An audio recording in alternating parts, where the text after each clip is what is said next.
Hi everybody, it's Stasia from CrochetEverAfter.com, and right now I'm going to show you how to half double crochet in the last stitch of your row. So if you have problems with losing stitches in half double crochet and you're not sure why, this tutorial is going to show you what might be happening in your project and how to fix it.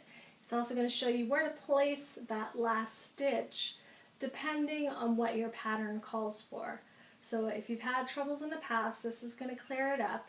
If you've never done half double crochet before, you can also check out my half double crochet tutorial from the very beginning, and that'll show you everything. But let's get started. Alright, now we're going to do the half double crochet into the last stitch of the row. This is where you can end up losing stitches very easily, and the way that I design, it's even easier to lose your stitches, so it's important to count your stitches and know where to work. So if I was working into my last stitch, sometimes you would think that this would be my last stitch right here. This looks like it's the last stitch. It looks like there's no stitches after it.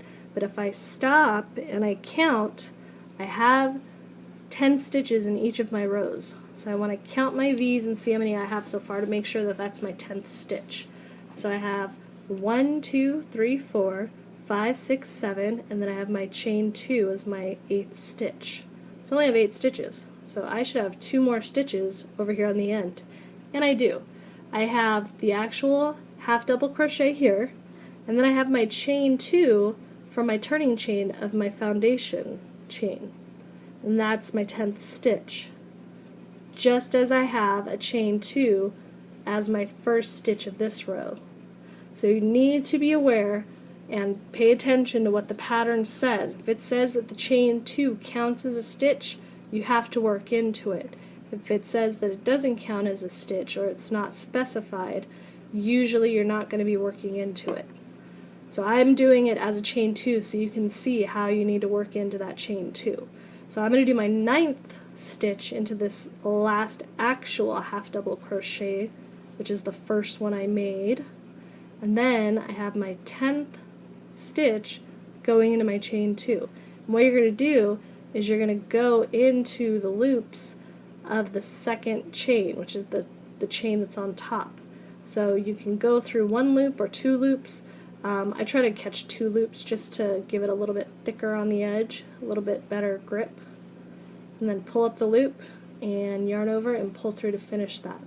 And as you work, it's going to be a nice rectangle.